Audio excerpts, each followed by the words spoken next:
Hello students, स्वागत है आपका आईसीटी वर्चुअल क्लासेस में। मैं हूं कविता, आपकी बायो टीचर। उम्मीद करती हूं आप सभी अच्छे होंगे और स्वस्थ होंगे। सो क्लास हम कंटिन्यू करेंगे अपना चैप्टर जिसका नाम है principle of inheritance and variation.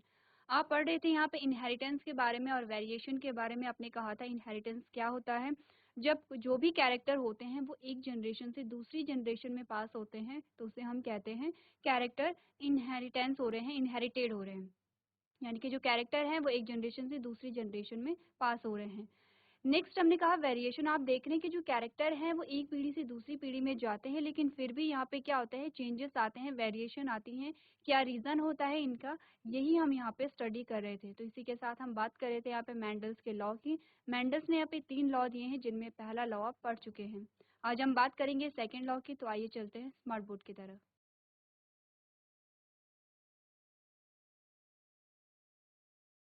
चलिए, सो क्लास हम बात कर रहे थे यहाँ पे principle of inheritance and variation, जिसमें आपने अभी तक क्या क्या पढ़ा है। सबसे पहले हमने कुछ इंपॉर्टेंट टर्म्स के बारे में बात की है। कौन कौन से इंपॉर्टेंट टर्म्स हमारे पास आते हैं, जिसमें आपने जीन के बारे में पढ़ा है, एलील के बारे में पढ़ा है, जीन लोकस के बारे में आपने पढ़ा है, हेटेरोजाइगस और होमोजाइगस के बारे में आपने बात की है।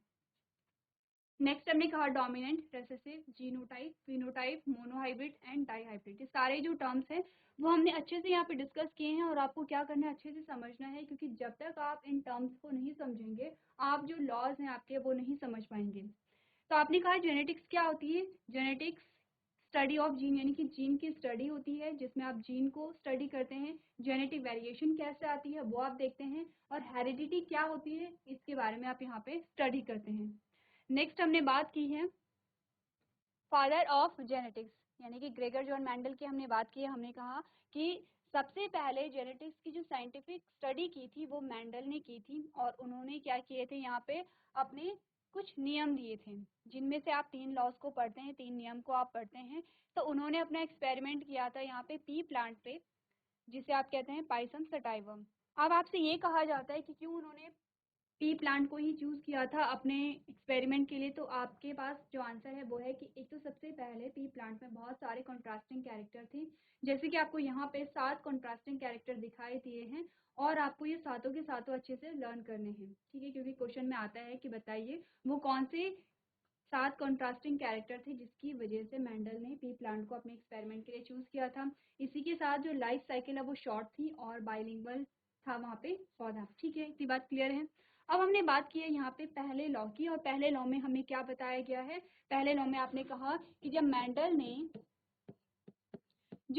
ने सेम कैरेक्टर के अलग अलग ट्रेट वाले अलग अलग पौधों के बीच में क्रॉस कराया, तो F1 जनरेशन में क्या हुआ, सिर्फ एक ही जनक, एक ही पेरेंट के वहाँ पे कैरेक्टर देखने को मिले।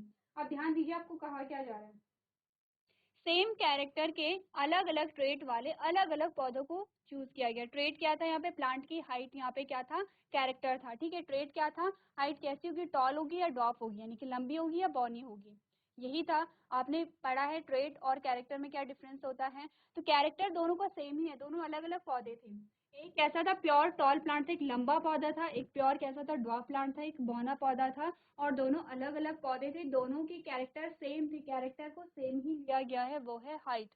लेकिन दोनों में अगर ट्रेट आप देखेंगे तो ट्रेट अलग अलग थे। एक कैसा था, लंबा था, और एक कैसा था, बौना था, ठीक है। अलग अलग पौधे हो गए हैं, सेम कैरेक्टर हो गया है, लेकिन ट्रेट अलग अलग यहाँ पे हो गया है। और जब इन्हें लिया गया तो क्या हुआ, इन्हें लिया गया तो इनके बीच में फिर कैसा क्रॉस कराया गया, यहाँ पे पॉलिनेशन कराई गई, आर्टिफिशियल पॉलिनेशन कराई गई। कैसी कराई, हमने कहा सबसे पहले इमैस्कुलेशन हमने कराया है। क्या होता है इमैस्कुलेशन, हमने कहा कि कोई भी प्लांट है उसका जब आपने एंथर रिमूव कर दिया है या पॉलन ग्रेन रिमूव कर दिए हैं, उस प्रोसेस को हम क्या कहते हैं, इमैस्कुलेशन कहते हैं। क्यों ऐसा हो रहा है, जिससे कि यहाँ पे सेल्फ पॉलिनेशन ना हो। उसके बाद हमने क्या किया, बैगिंग की। बैगिंग क्यों की, ताकि वहाँ पे क्रॉस पॉलिनेशन भी ना हो सके।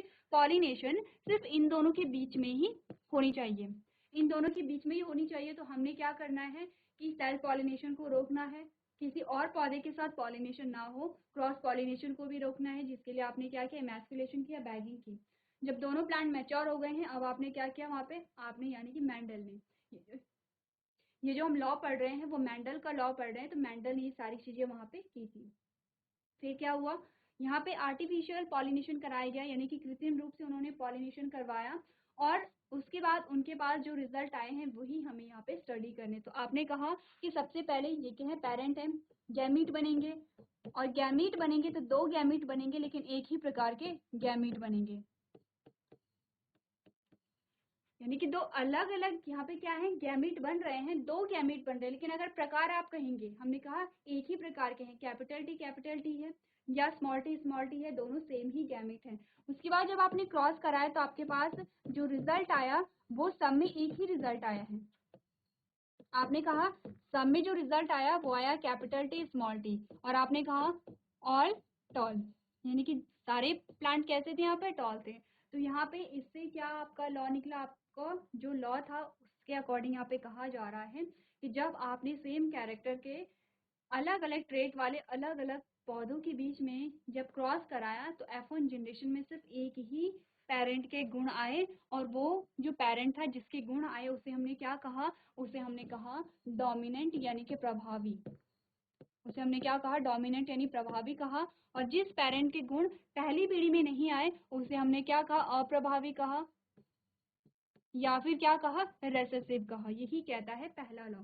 इसके अलावा फिर क्या हुआ, मेंडल ने क्या किया, जैसे कि आपको यहाँ पे ये F1 जनरेशन आ गई है आपके पास, ये आपके पास F1 जनरेशन आ गई है। F1 जनरेशन के बीच में सेल्फ क्रॉस कराया गया। सेल्फ क्रॉस का मतलब है कि पहली पीढ़ी के जो प्लांट थे, जो पौधे थे, उन्हीं के बीच में यहाँ पे पॉलिनेशन हुई, और जब उन्हीं के बीच में हुई तो आपको 4 प्रकार की संतति देखने को मिली। पहला आपको देखने को मिला कैपिटल टी स्मॉल टी और स्मॉल टी, ये 4 संतति आपको देखने को मिली। और इसमें आपने क्या देखा, जो 3 थे वो कैसे थे, टॉल थे, और जो एक था वो कैसा था, ड्वार्फ था। ठीक है, यानी कि यहाँ पे जो रेसेसिव पेरेंट है उसके गुण आ गए हैं, लेकिन कब आए हैं, जब वो होमोजाइगस कंडीशन में था। तो होमोजाइगस, हेटेरोजाइगस, डोमिनेंट, रेसेसिव, ये सारे जो वर्ड्स हैं वो आपको अच्छे से पढ़ लेने हैं, क्योंकि हमने अच्छे से यहाँ पे डिस्कस किए हैं। अब आपके पास इंपॉर्टेंट क्या था, हमने कहा कि इसका रेशियो है, तो हमने कहा कि अगर इसका फिनोटिपिक रेशियो देखें तो 3:1 है, और अगर जीनोटिपिक रेशियो देखें तो 1:2:1 है। ये जो रेशियो है वो हमने अच्छे से डिस्कस किया था, आपको क्या करना है, इसे अच्छे से समझना है।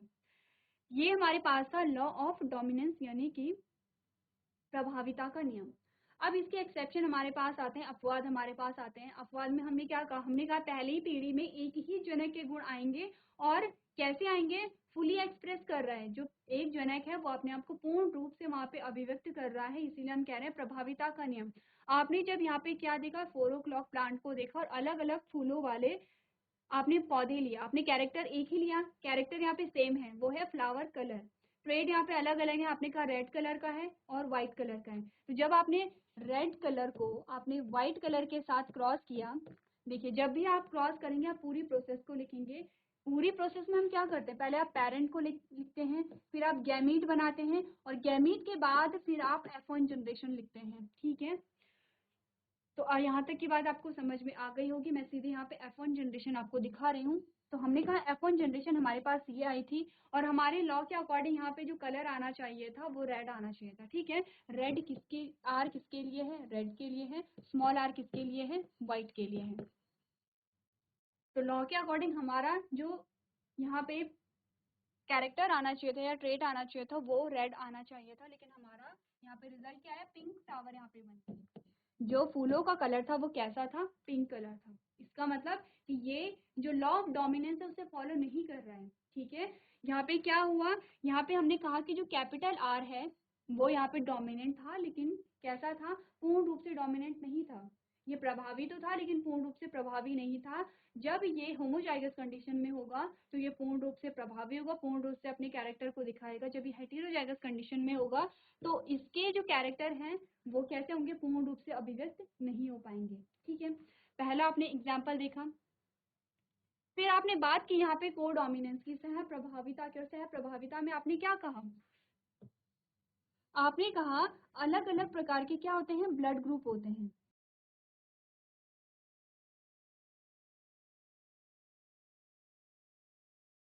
ठीक है, आपने कहा अगर ए एंटीजन है तो ब्लड ग्रुप ए है, आपने कहा बी एंटीजन है तो ब्लड ग्रुप बी है, आपने कहा ए बी एंटीजन है तो ब्लड ग्रुप ए बी है, आपने कहा कोई भी एंटीजन नहीं है तो ब्लड ग्रुप क्या है, ओ है। यही बात हम करते हैं।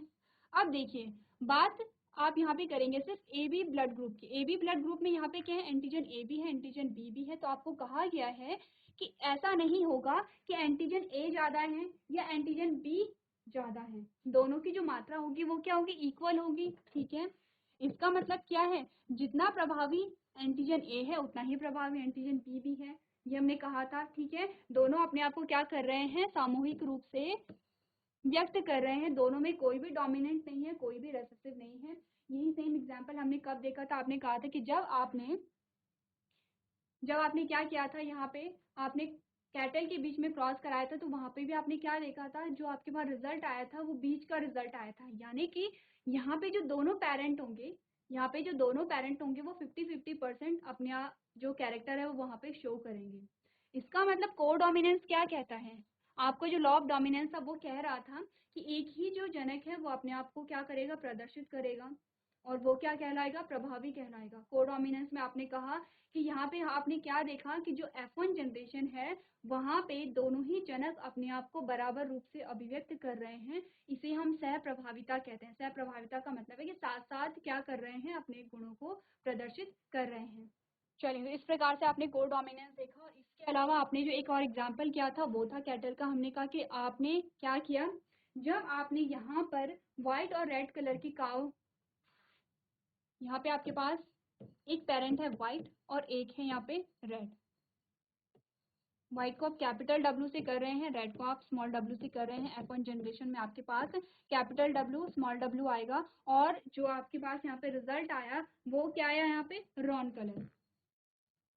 इसका क्या मतलब है, इसका मतलब है कि दोनों पेरेंट्स ने अपने आप को इक्वली यहाँ पे क्या किया है, एक्सप्रेस किया है। यहाँ पे व्हाइट कलर भी था तो रेड कलर भी था, और दोनों बराबर में थे। ठीक है, इतनी बात क्लियर है, यहाँ तक की बात हम कर चुके थे।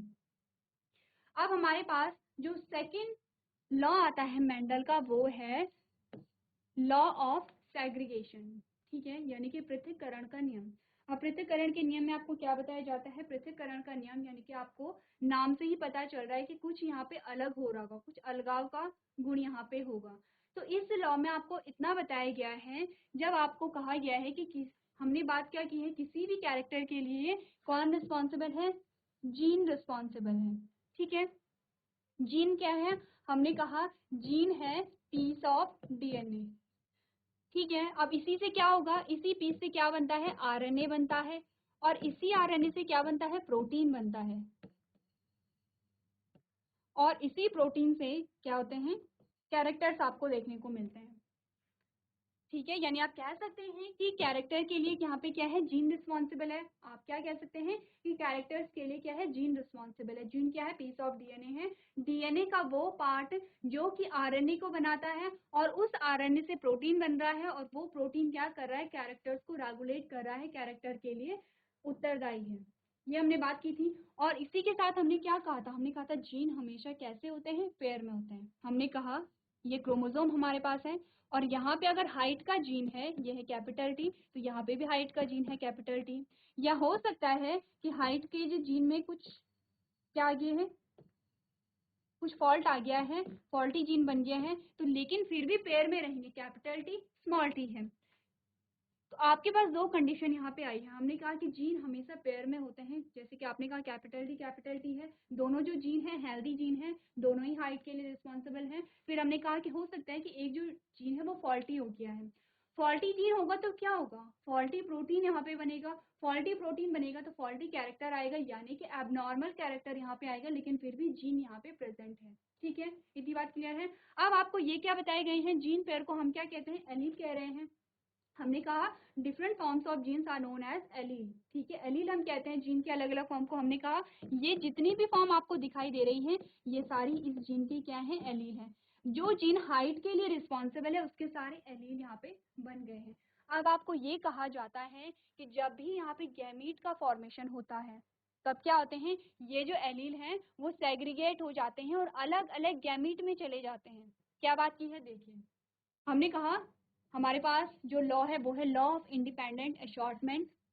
चलिए हम बात कर रहे हैं लॉ ऑफ सेग्रीगेशन की। जो लॉ ऑफ इंडिपेंडेंट असॉर्टमेंट है वो आपके पास क्या, कौन सा लॉ है, थर्ड लॉ है। ठीक है, तो इस लॉ में आपको क्या कहा गया है, जब भी यहाँ पे क्या बनेंगे, गैमीट बनेंगे। जैसे कि आपने कहा कैपिटल टी, स्मॉल टी। अब इनके गैमीट जब बनेंगे, जब गैमीट यहाँ पे बन रहे हैं, तो आपने क्या देखा, तो हमने कहा कि जब भी यहाँ पे क्या बनेंगे, गैमीट बनेंगे, तो जो एलील हैं वो अलग अलग गैमीट में क्या हो जाएंगे, सेग्रीगेट हो जाएंगे। यानी कि हमने ये जो जीन पेयर है ये एक ही कैरेक्टर के लिए रिस्पॉन्सिबल है और एक ही ट्रेड के लिए रिस्पॉन्सिबल है, ठीक है। सेम कैरेक्टर है, सेम ट्रेड है, लेकिन फिर भी जब गैमीट बनेंगे तो दोनों क्या होंगे, सेग्रीगेट होंगे। इसे हम क्या कहते हैं, लॉ ऑफ सेग्रीगेशन कहते हैं, यानी कि पृथक्करण का नियम कहते हैं। जैसे कि आपको यहाँ पे चेकर बोर्ड में एग्जाम्पल दिखाया गया है, और आपने क्या देखा यहाँ पे, आपने ऑब्जर्व किया होगा कि यहाँ पे सिर्फ एक कैरेक्टर का क्रॉस नहीं कराए गए हैं।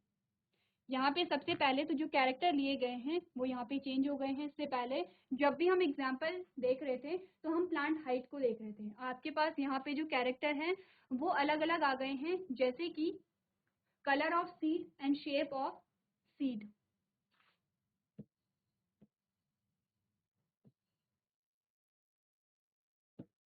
कलर और शेप आपके पास कैरेक्टर कितने आ गए हैं, 2 कैरेक्टर आ गए हैं। अब आपने क्या कहा था, यहाँ पे 2 कैरेक्टर को ले करके हम क्या करा रहे हैं, क्रॉस करा रहे हैं। तो हमने कहा कलर हमारे पास या तो येलो है या तो क्या है, ग्रीन है, या तो हमने कहा शेप राउंड है या तो क्या है, रिंकल्ड है, ठीक है। 2 आपके पास कैरेक्टर आ गए हैं। तो यहाँ से स्टार्ट होता है डाई हाइब्रिड क्रॉस का। हमने बात की थी मोनो हाइब्रिड की और हमने बात की थी डाई हाइब्रिड की। क्या होता है मोनो हाइब्रिड और डाई हाइब्रिड, जब आपने कहा कि हमने प्लांट हाइट को लिया, कैरेक्टर हमने लिया था, तो हमने सिर्फ क्या लिया था, प्लांट हाइट को लिया था। तो आप क्या लिख रहे थे, capital T, small T. Character एक है, ट्रेट आपके पास 2 आ गए हैं, ठीक है। अब जब हमने बात की, हमने कहा कि ये क्या है, मोनो हाइब्रिड क्रॉस है। मोनो हाइब्रिड क्रॉस में हम एक ही कैरेक्टर को लेकर के वहां पे क्रॉस करा रहे हैं। आपको कंफ्यूज नहीं होना है, ट्रेड 2 है, कैरेक्टर 1 है। तो मोनो हाइब्रिड क्रॉस में हमेशा कैरेक्टर 1 ही होता है। डाई हाइब्रिड क्रॉस में, डाई का मतलब है 2, डाई हाइब्रिड क्रॉस में क्या होगा, कैरेक्टर 2 आ जाते हैं। 2 कैरेक्टर आ गए हैं तो ट्रेड और ज्यादा यहाँ पे बढ़ जाएंगे। इतनी बात क्लियर है। तो यहाँ पे सबसे पहले आपको क्या दिखाया गया है, डाई हाइब्रिड क्रॉस का एग्जाम्पल दिखाया गया है। डाई हाइब्रिड क्रॉस में आपके पास क्या क्या आया है, ये आपके पास ट्रेट आ गए हैं। 2 ट्रेट आपके पास कलर के आए हैं और 2 आपके पास शेप के आए हैं। तो हमने क्या कहा, येलो को आप कैपिटल वाई से दिखा रहे हैं, ठीक है, और ग्रीन को आप स्मॉल वाई से दिखाते हैं, ठीक है। अब आपके पास आ गया है शेप, यानी कि सीड का जो शेप है वो किस प्रकार का है। तो आपके पास सबसे पहले राउंड आपको दिखाई गया है, तो राउंड को आप कैपिटल आर से दिखाएंगे। जैसे कि आपने ये वाली इमेज आपने देखी, आपको कैपिटल वाई आपको येलो कलर दिखाया गया है, ठीक है। और शेप अगर आप देखेंगे तो राउंड आपको दिखाया गया है। अगर आप ये वाला देखेंगे तो आपको यहाँ पे कलर ग्रीन दिखाया गया है, जिसे आप स्मॉल वाई से दिखा रहे हैं। और अगर हम बात करेंगे शेप की, तो आपने कहा रिंकल, तो उसे आप स्मॉल आर से दिखाते हैं। यहाँ तक की बात क्लियर है। आपने क्या देखा, मोनो हाइब्रिड क्रॉस था तो आपके पास ट्रेट 2 थे।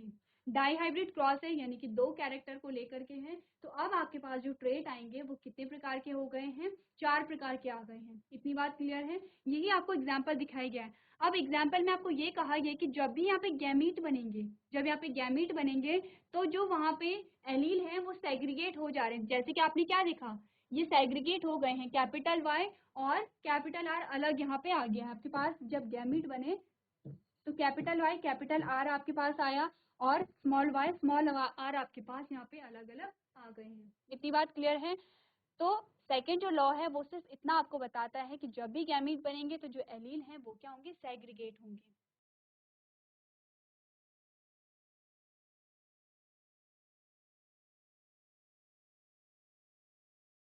चलिए, तो हम यहाँ तक जो मेंडल्स के लॉ हैं, आप 2 लॉ के बारे में पढ़ चुके हैं। पहला लॉ है लॉ ऑफ डोमिनेंस, यानी कि प्रभाविता का नियम। दूसरा लॉ है लॉ ऑफ सेग्रीगेशन, यानी कि पृथक्करण का नियम। यहाँ तक की बात क्लियर है। अब हमारे पास आता है थर्ड लॉ, और जिसका नाम है लॉ ऑफ इंडिपेंडेंट असॉर्टमेंट, जिसे आप कहते हैं स्वतंत्र अपव्यूहन का नियम। अब नाम हमें बता रहे हैं कि यहाँ पे स्वतंत्रता से रिलेटेड कुछ चीजें हमें बताई जा रही हैं। तो पढ़ लेते हैं हमें क्या बताया जा रहा है। हमने क्या पढ़ा, हमने कहा the law of independent assortment states that the allele of different genes are inherited independently within the organism that produced sexually। ठीक है, कहा जा रहा है स्वतंत्र वर्गीकरण का नियम कहता है कि विभिन्न जीनों के एलील उन जीवों के भीतर स्वतंत्र रूप से विरासत में मिलते हैं जो यौन रूप से प्रजनन करते हैं। क्या कह रहा है लॉ ऑफ इंडिपेंडेंट असॉर्टमेंट? देखिए, हमने कहा सबसे पहले हम जो मोनोहाइब्रिड क्रॉस है उसी का एग्जांपल लेंगे। हमने कहा कि हमने बात की है यहाँ पे प्लांट हाइट की, और आपने दो अलग अलग पौधों को लिया है जिनमें कैरेक्टर सेम है, ट्रेट अलग अलग है, और उसके बाद क्या हुआ, यहाँ पे गैमीट बने हैं। तो टोटल गैमीट कितने बने? हर एक पेरेंट में जो गैमीट बने हैं वो 2 बने हैं, और टोटल गैमीट बने हैं 4। अब आपसे ये कहा जाता है कि ये जो चारों गैमीट हैं ये स्वतंत्र हैं। चारों मतलब देखिए, स्मॉल टी आपस में इनके बीच में क्रॉस नहीं होगा, ठीक है, इनके बीच में क्रॉस नहीं होता है। लेकिन हमने कहा दोनों कैपिटल टी या दोनों स्मॉल टी स्वतंत्र हैं कि किसके साथ यहाँ पे फ्यूज होना है। ये कैपिटल टी स्वतंत्र है कि इस स्मॉल टी के साथ फ्यूज हो जाए, या ये कैपिटल टी स्वतंत्र है कि इस स्मॉल टी के साथ फ्यूज हो जाए। यानी कि जो यहाँ पे गैमीट बने हैं, यहाँ पे जो गैमीट बने हैं, जो युग्मक बने हैं, वो स्वतंत्र होते हैं आपस में कि किसके बीच में यहाँ पे क्रॉस होगा। यही कहलाता है आपका लॉ ऑफ इंडिपेंडेंट असॉर्टमेंट। तो डिटेल में जान लेते हैं what is the law of independent assortment. आपने कहा according to the law of independent assortment the alleles of two more genes get sorted into gametes independent of each other। अब आपको क्या कहा गया है? स्वतंत्र वर्गीकरण के नियम के अनुसार दो और जीनों के एलील एक दूसरे से स्वतंत्र युग्मकों में क्रमबद्ध हो जाते हैं। आपको ये बताया जा रहा है जब गैमीट बनते हैं तो जो एलील हैं वो अलग हो जाएंगे, सेपरेट हो जाएंगे, और जब सेपरेट हो जाएंगे तो गैमीट में सिर्फ एक ही एलील होगा। ठीक है, गैमीट में क्या होगा? सिर्फ एक ही एलील होगा। अब देखिए, जब हमने गैमीट बनाए हैं, आपने कहा कैपिटल टी है, और आपने गैमीट बनाए हैं, तो गैमीट में सिर्फ एक ही क्या है? कैपिटल टी है, यानी कि जो गैमीट है उसमें सिंगल एलील यहाँ पे प्रेजेंट है। ठीक है, ये तो बात हो रही है किसकी? सेकेंड लॉ की। नेक्स्ट आपने देखा the allele received for one gene does not influence the allele receive for another gene. एक जीन के लिए प्राप्त एलील दूसरे जीन के लिए प्राप्त एलील को प्रभावित नहीं करता। ये क्या कहूंगे? एक दूसरे को प्रभावित यहाँ पे नहीं करेंगे। Mendel's experiment always portrayed that the combination of traits of a progeny are always different from their parental trait. Based on this, he formulated that the law of independent assortment। यानी कि मेंडल के प्रयोग ने हमेशा दर्शाया कि संतान के लक्षणों का संयोजन हमेशा उनके पैतृक गुणों से भिन्न होता है, और इसके आधार पर उन्होंने क्या किया? स्वतंत्र वर्गीकरण का नियम दिया है। ठीक है, इतनी बात क्लियर है। यहाँ पे आपको इतना समझना है कि जो गैमीट बन रहे हैं वो गैमीट स्वतंत्र हैं कि किस गैमेट को किसके साथ फ्यूज होना है। और इसीलिए क्या होता है, आपको देखने को मिलता है कि एक ही माता पिता की जो संतानें होती हैं उनमें क्या होता है? आपको डिफरेंस देखने को मिलता है, क्योंकि गैमेट यहाँ पे क्या है? स्वतंत्र है, और हर बार एक नया कॉम्बिनेशन वहाँ पे बन जाता है। चलिए, अब आपके पास आया है reason for independent assortment. Independent assortment takes place during the process of meiosis, यानी कि अर्धसूत्री विभाजन की प्रक्रिया के दौरान स्वतंत्र वर्गीकरण होता है। In this process, the chromosomes are known as haploid, यानी कि इस प्रक्रिया में गुणसूत्र आधे हो जाते हैं और अगुणित कहलाते हैं। अगुणित और द्विगुणित आपने बात की, हैप्लॉइड और डिप्लॉइड की आपने बात की। हैप्लॉइड का मतलब होता है हाफ नंबर ऑफ क्रोमोसोम, जिसे आप अगुणित कहते हैं, और द्विगुणित का मतलब होता है डिप्लॉइड, जिसे आप कहते हैं फुल नंबर ऑफ क्रोमोसोम।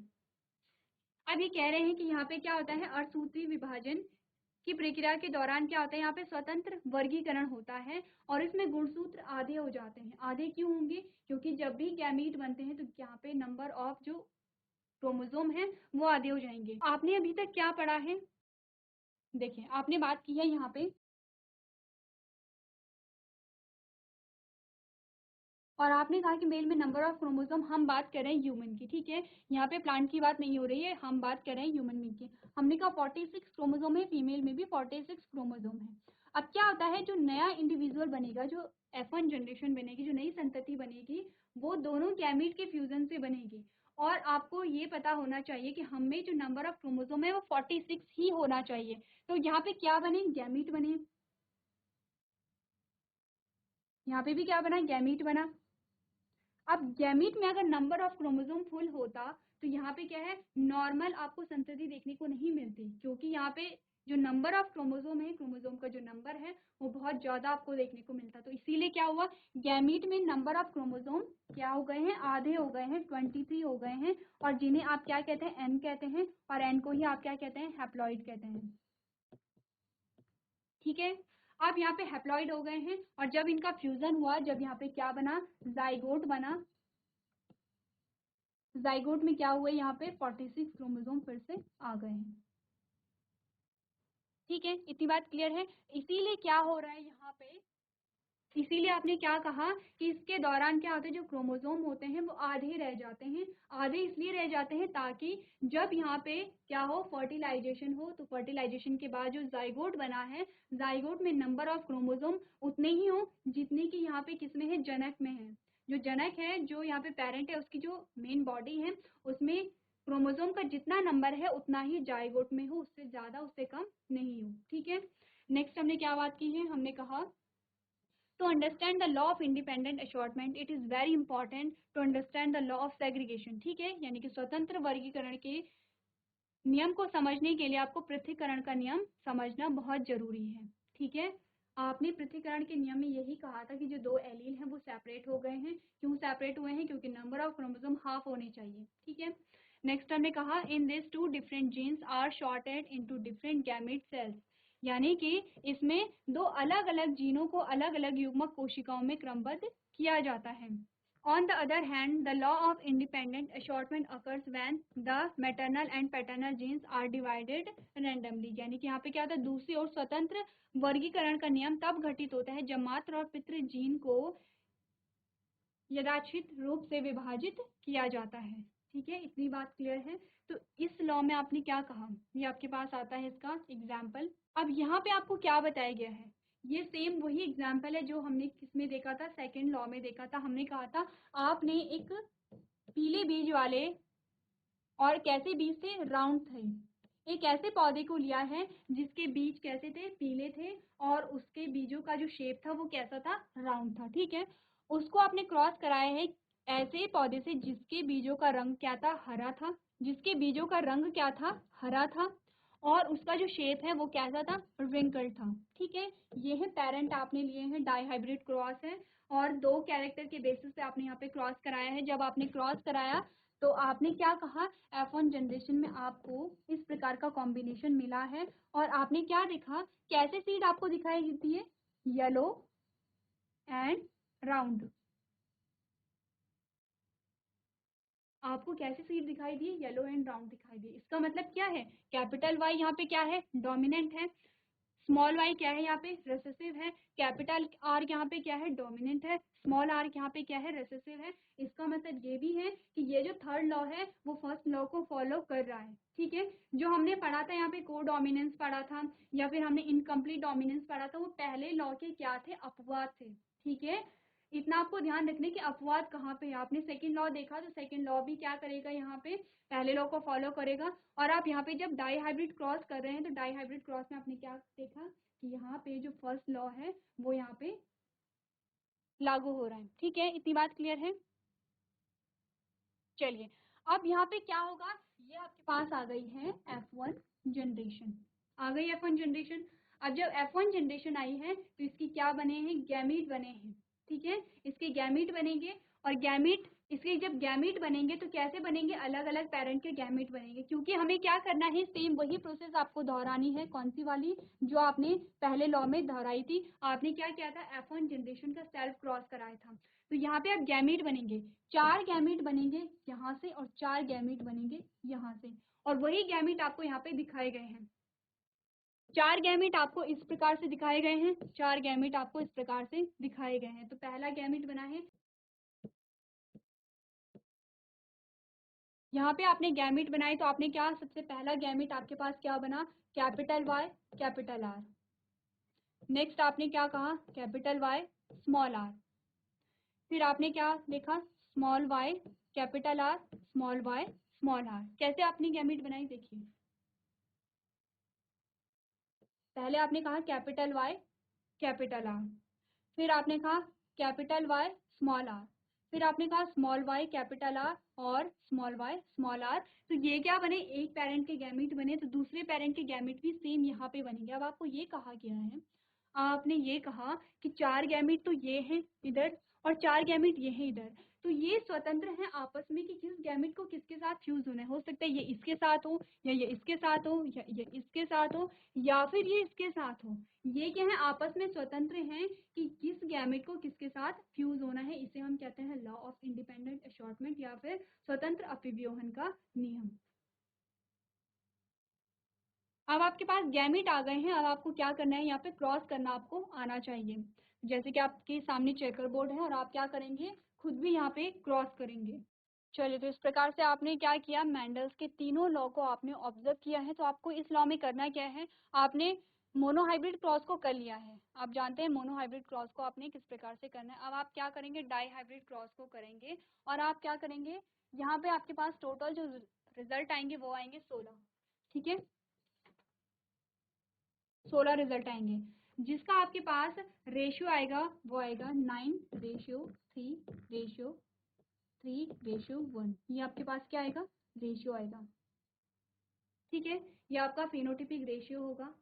अब यहाँ पे आपको करना क्या है, आपको सबसे पहले क्रॉस करना है। आप खुद घर से करके लेके आएंगे, ये आपका क्या है, होमवर्क है।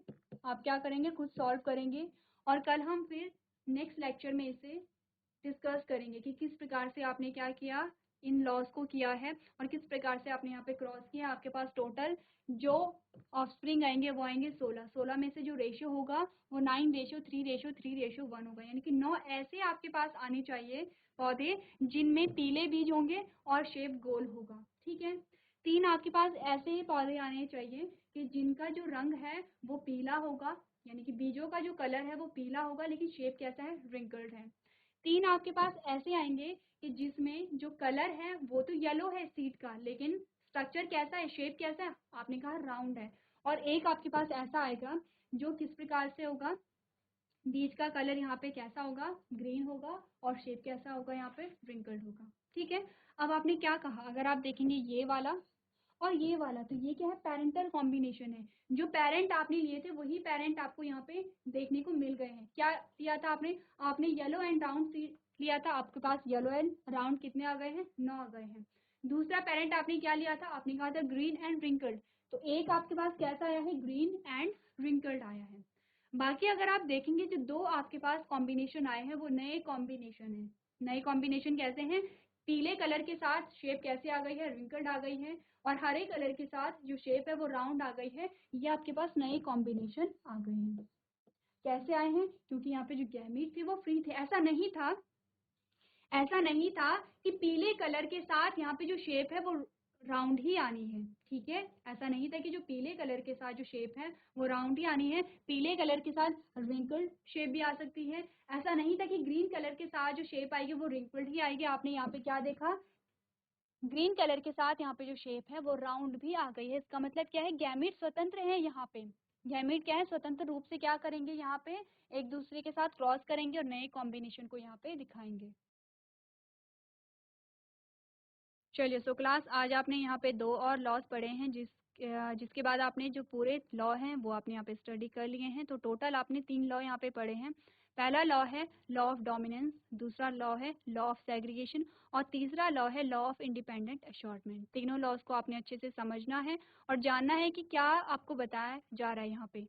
तीसरा जो लॉ है उसमें आप क्या करेंगे, डाईहाइब्रिड क्रॉस को आप वहाँ पे करेंगे, पूरे चेकर बोर्ड को आप करके लेके आएंगे, जिसमें आपका जो रेशियो है वो बिल्कुल सही आना चाहिए।